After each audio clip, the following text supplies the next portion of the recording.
వరుసగా ముందు జరిగిన మనకి ఒక స్పీకర్ కి 3 ఇవ్వబడుతుంది. సో ముందుగా ప్రధానమంత్రి, తర్వాత ప్రతిపక్ష నాయకురాలు, తర్వాత ఉప ప్రధానమంత్రి, ప్రతిపక్ష ఉపనాయకులు, అలాగే ప్రభుత్వ పేరులు చివరిగా ప్రతిపక్ష మాట్లాడతారు. ఏవైనా సందేహాలు ఉన్నాయా? అంశం గురించి కానీ ప్రొసీజర్ గురించి కానీ ఏమైనా సందేహం గురించి అడగచ్చు. ప్రభుత్వం ప్రతిపక్ష సభాపతి గారు మనం ప్రారంభించా. ఓకే, ప్రభుత్వం అనిపించవచ్చు.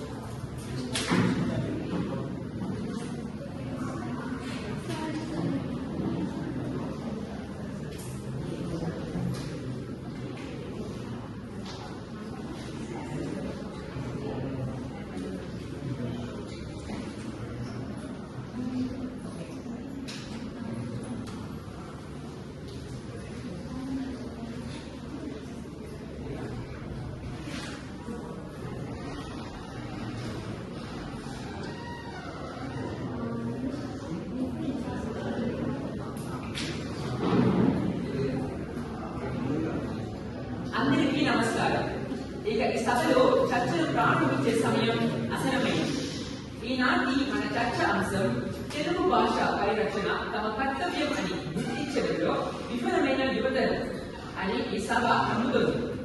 ఈ అంశం మీద ప్రభుత్వం తరఫు వారు అనుకూలంగాను, ప్రతిపక్షం తరఫు వారు వ్యతిరేకంగాను చర్చిస్తారు. ముందుగా మన న్యాయ నిందితులను పరిచయం చేస్తారు.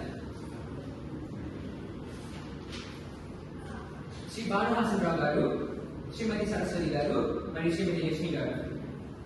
ఇప్పుడు ఈనాటి మన చర్చా వేదికలో పాల్గొంటున్న ఇరు తరపు వారిని పరిచయం చేస్తారు. ప్రభుత్వం తరఫున రవం 1 శాఖ నుంచి ప్రధానమంత్రిగా సోదరి కృతికా కుమార్, ఉప ప్రధానమంత్రిగా సోదరి వైదేహి సురేష్ మరియు ప్రభుత్వ ప్రేరకులుగా సోదరుడు నవీనేష్ కుమార్.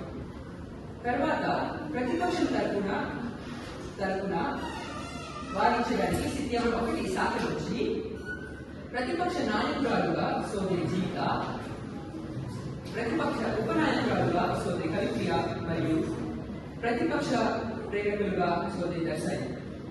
చర్చను ఆరంభించవలసిందిగా ప్రభుత్వం తరఫు నుంచి ప్రధానమంత్రి సోదరి కృతికాని ఆహ్వానిస్తున్నాను.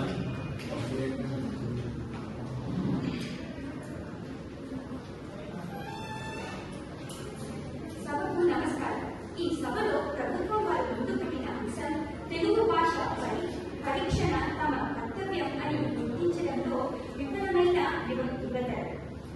ప్రభుత్వం తరపు నుంచి మేము ఈ అంశానికి అనుకూలంగా మా వాదనలు సభను పెడతాం. అధ్యక్ష, ఎంతో మంది తెలుగు యువకులు మలేషియాలో ఉన్నారు. కానీ చాలా తక్కువ మంది మన తెలుగు సంఘంలో పాల్గొంటున్నారు. తమ మాతృభాషను కాపాడుకోవడం ఎంత ముఖ్యం నేటి యువతకు అర్థం కావడం లేదు. ఉదాహరణకు, ఇప్పుడు తెలుగు విద్యార్థులు చిన్నప్పుడు మాత్రమే తెలుగుని ముఖ్యత్వం ఇస్తున్నారు. వారు వెళ్ళకపోయి వారి సొంత పనిలో ముఖ్యత్వం ఇచ్చిన వల్ల తెలుగుని మర్చిపోతున్నారు. వారు యూనివర్సిటీకి వెళ్ళినప్పుడు తెలుగు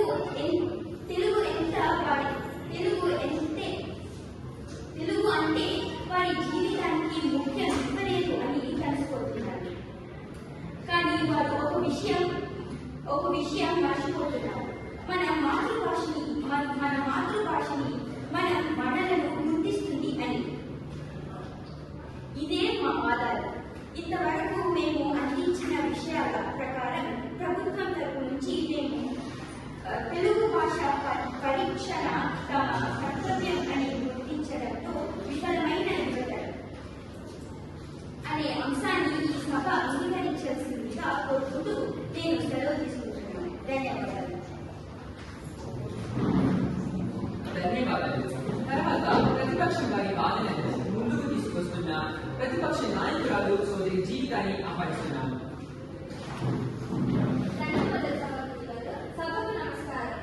ఈ సభలో ప్రతిపక్షం వారు పెట్టిన అంశం తెలుగు భాష పరిరక్షణ తమ కర్తవ్యం అని గుర్తించడంలో విఫలమైన యువతరం. ఈ అంశాన్ని మేము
ఉప ప్రధానమంత్రి సోదరి వైదేహిని చర్చలు కొనసాగించవలసిందిగా ఆహ్వానిస్తున్నాను. సభకు నమస్కారం. ముందుగా సభాపతికి ధన్యవాదాలు. మా ప్రధానమంత్రి గారు ముందుగా తన వాదనను ముందు పెట్టారు. ఇప్పుడు నేను ఉప ప్రధానమంత్రి నా 2 వాదనలను ముందు పెట్టాను. నా మొదటి వాదన ఏంటంటే సరైన తెలుగు భాష వినియోగంలో తగ్గుదల. ఎందుకంటే ఇప్పుడు ఉన్న విద్యార్థులు ఎవరు సరైన తెలుగు వాడడం లేదు అధ్యక్ష. వారు ఎప్పుడు వాడినప్పుడు ఆంగ్ల భాష, మలయ భాష, తర్వాత ఆరో భాషని కలిపి వాడుతున్నారు. వారు సరైన పదంతో తెలుగు వాడడం లేదు. ఎంతమంది విద్యార్థులు మలేషియా విద్యార్థులు ఆంధ్రలో ఉన్నట్టుగా మాట్లాడుతున్నారు. ఇక్కడ అందరూ కూడా వేరే వేరే భాషను కలిపినే మాట్లాడుతున్నారు. ఆ తర్వాత ఇప్పుడు ఉన్న విద్యార్థులు ఇప్పుడు మన మిత్రులతో తెలుగులో వాడడం లేదు. తెలుగు మిత్రులతో తెలుగులో వాడడం కాకుండా ఆంగ్ల భాషలో మాట్లాడుతున్నారు. ఇందువలన తెలుగు పలుకులు కొరత జరుగుతుంది. అది నా మొదటి బాధ. నా రెండవ బాధ, ఎందుకు మన యువతర పరిరక్షణ గుర్తించడంలో తెలుగు భాష పరిరక్షణ యువతరం తమ కర్తవ్యాన్ని గుర్తించడంలో విఫలమయ్యారు అని అంటున్నాను.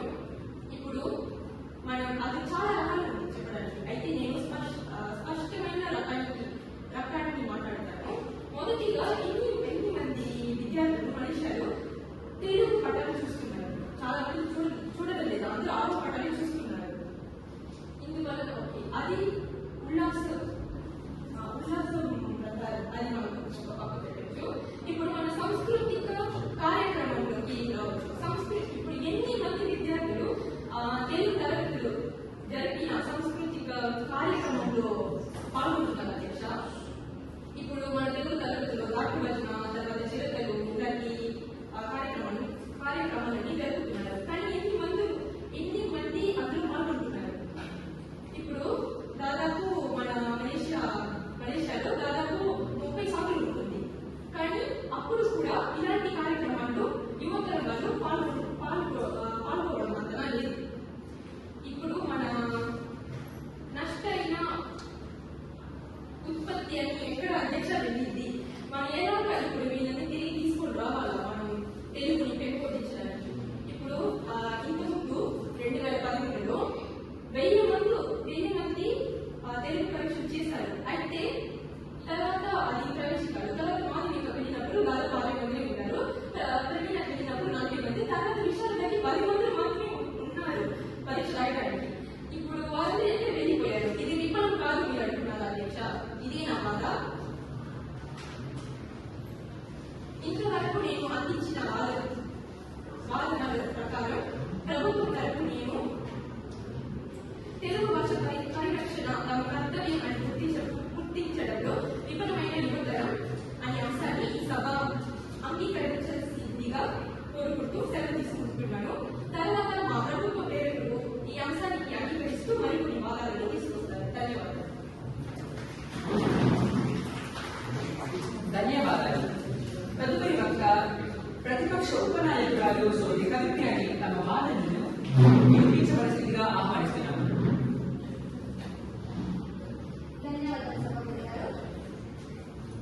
సభకు నమస్కారం. ఈ సభలో ప్రభుత్వం వారు ముందు పెట్టిన అంశం తెలుగు భాష పరిరక్షణ తమ కర్తవ్యం అని గుర్తించడంలో విఫలమైన యువతరం అని. ఈ అంశాన్ని మేము ప్రతిపక్షం తరఫు నుండి నిరాకరిస్తాం. మా ప్రతిపక్షం వారు చెప్పినట్లయితే మన యువతరం మన తెలుగు భాషని ఇంకో కాపాడుతున్నారు. ఎలాగంటే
భాష పరిరక్షణ తమ కర్తవ్యమని గుర్తించడంలో విఫలమైన యువతరం అనే అంశాన్ని మనం తెలియజేయడానికి ఈరోజు ఇక్కడ వచ్చాం. మొదటి మనం ప్రతిపక్షం వారు మెసేజ్లు తెలుగులో చేస్తారు అన్నారు. కానీ నేను చూసిన వరకు ఆ మెసేజ్ తెలుగు భాషలో రోమన్ అక్షరం వాళ్ళు తెలుగులో రాలేదు, ఆ తెలుగుని ఇంగ్లీష్లో రాశారు. అది మీకు అర్థమవుతుంది అని అనుకుంటున్నాను. తర్వాత మీ మీ సహోదరులకు మీరు సులభమైన తెలుగు పదాలు అందించడం అనేది, కానీ అలా మనకి ఇక్కడ మనందరికీ తమిళ్ మాట్లాడే తెలుసు. నేను కొట్టి చెప్తాను, అందరికీ తమిళ్ మాట్లాడతాను. కానీ తమిళ్ వారికి తెలుగు మాట్లాడాలి సార్. మేము అడగచ్చు, మీ పేరు ఏంటి అంటే దాని తప్ప మనం తెలుగు వారు వాళ్ళకి బూత్ మాట్లాడి అవునా లేదా? నేను చూసిన దాకా చాలా మంది ఈ మనం చక్కనైన తెలుగు భాష ఉపయోగిస్తున్నారో లేదో ఈ బూత్ మాట్లాడటం ఈ తెలుగులో చాలా ఉపయోగిస్తున్నారు. తర్వాత ఎంటీవీ మలేషియా తెలుగు. మన మలేషియాలో 1000 మంది విద్యార్థులే ఉన్నారు. ఫాలోవర్స్ మనకు 1000 మంది ఉన్నారు. ఇక్కడ వచ్చిన వారు 1000 మంది కూడా కాదు. అలా మనం ప్రధానమంత్రి గారు ఉప ప్రధానమంత్రి గారు చెప్తారు, వాళ్ళు చెప్పారు విశారద విద్యార్థులు చాలా తగ్గిపోయారు. మీరే చూడొచ్చు, పోయిన సంవత్సరం విశారద 10 మంది రాశారా? అది మనం చూడాలి. ప్రేరేషిక గురువులు 10 మంది కదా, 50 మంది కదా, చాలా మంది రాస్తున్నారు. మాధ్యమిక కూడా చాలా మంది రాస్తున్నారు. కానీ ఎక్కగా ఎందుకు విద్యార్థులు తగ్గుతూనే ఉంటారు? ఇది నాకు తెలియదు. తర్వాత మీరు స్పెల్లింగ్ బీ అని అన్నారు. నేను అనుకుంటున్నాను ఇది అక్షర భ్రమరం అని పేరు. అది ఎందుకు స్పెల్లింగ్ బీ అన్నారని నాకు తెలియదు. అందులో మనకి తెలుస్తుంది బాగా. తర్వాత మీరు ప్రమోట్ చేస్తున్నారు అన్నారు ఎంటీవీలో, ఇన్స్టాగ్రామ్. కానీ నేను చాలా తెలుగు వారిని ఫాలో చేస్తున్నాను.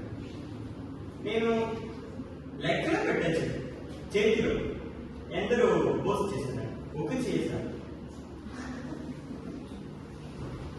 చెయ్యలేదు చెప్తున్నారు, కానీ చాలా తక్కువ మంది చేస్తున్నారు.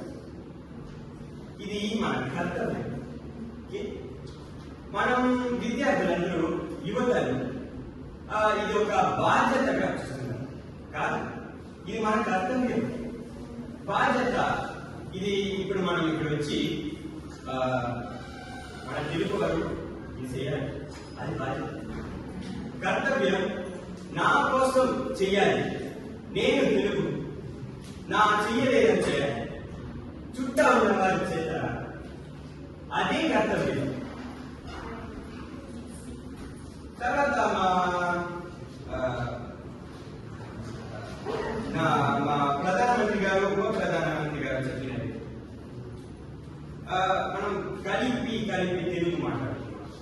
ఉదాహరణకు మనకి స్పెల్లింగ్ బీ అది కలిపి మాట్లాడింది కదా. తర్వాత విద్యార్థులు పాల్గొంటున్నారు అని అన్నారు.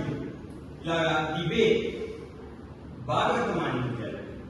కానీ మీరు కొట్టి చెప్పగలరా వాళ్ళు ఇష్టంతోనే పాల్గొంటున్నారా?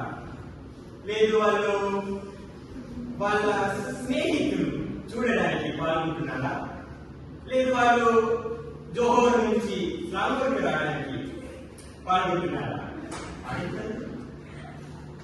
ఇందులో మీరు ఎలాగా చెప్పారు?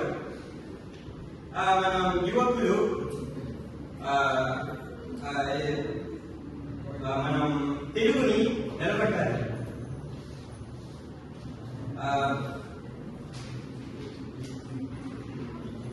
కాబట్టి మా ప్రభుత్వం వారి వాదాలను ప్రకారం ఈనాటి అంశాన్ని అంగీకరించాల్సిందిగా కోరుకుంటున్నాను.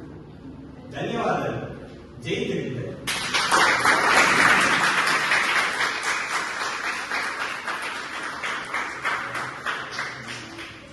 చాలా బాగా చెప్పారు, ధన్యవాదాలు.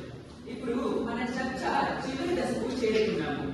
ప్రభుత్వ తరపు వాదనలను వ్యతిరేకిస్తున్న ప్రతిపక్ష వారి చివరి వక్త ప్రతిపక్ష ప్రేరకులు సోదరి దర్శనిని ఆహ్వానిస్తున్నాము.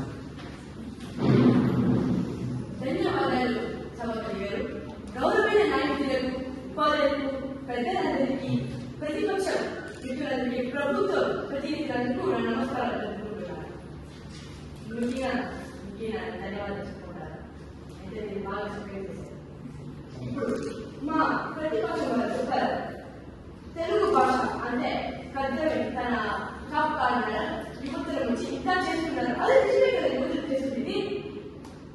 ఇప్పుడు ఉదాహరణ ఇందాక మా ప్రతిపక్షం నాయకుడు గారు చెప్పారు, ఇలా వచ్చి ఎస్పీఎస్ భాగవతం అని ఉద్యాలు అక్షరం అని చాలా కార్యక్రమాలు చెప్పారు. ఆ ద్వారా ఇప్పుడు యువతులు దర్శించారు. ఇప్పుడే చెప్పారు, ఇక్కడ ఎన్ని యువతులు ఉన్నారని. మీరు కూడా యువతులు కదా, ఇది ఎస్పీఎస్ అని తెలుసుకోవాలి.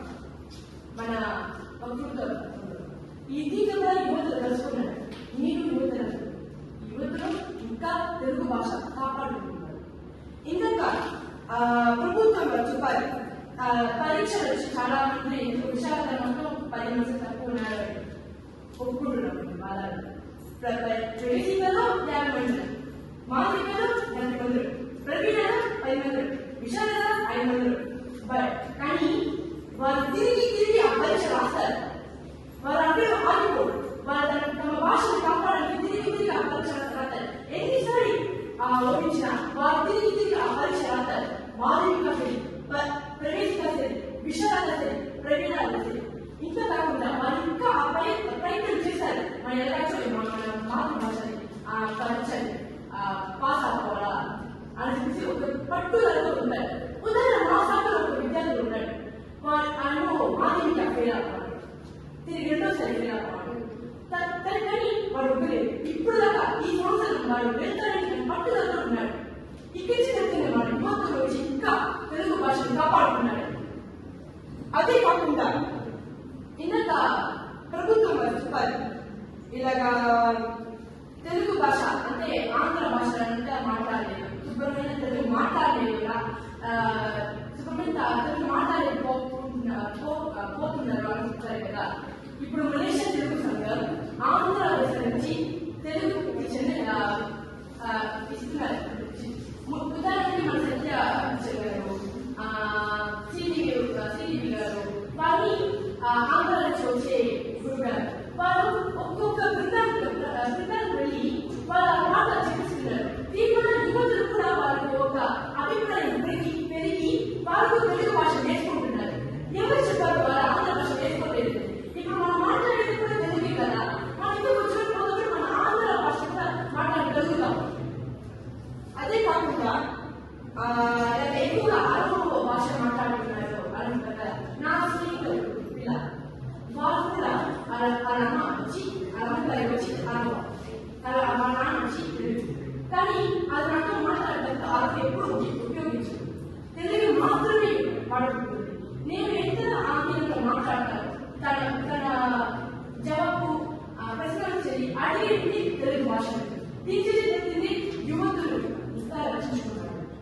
ఇందాక మా ప్రతిపక్షం చెప్పారు, ఇలాగా చాలా కార్యక్రమాలు ముఖ్యంగా ఇందాక చెప్పినట్టు చాలా కార్యక్రమాలు జరిగినది మాధ్యమం ద్వారా చేస్తారు. ఇందాక మన ప్రభుత్వం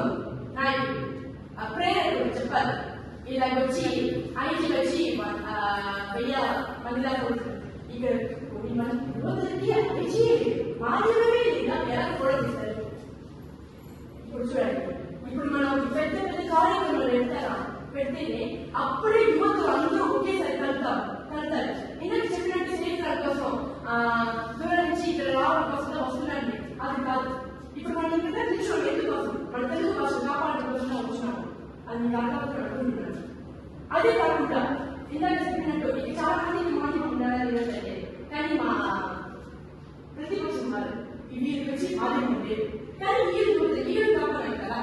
ఇప్పుడు ఐక్యత వెళ్తే ఆ యువత లేదు, వాళ్ళు చర్చించిన అలానే కాదు.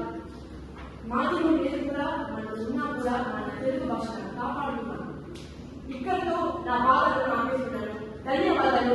జై తెలుగు.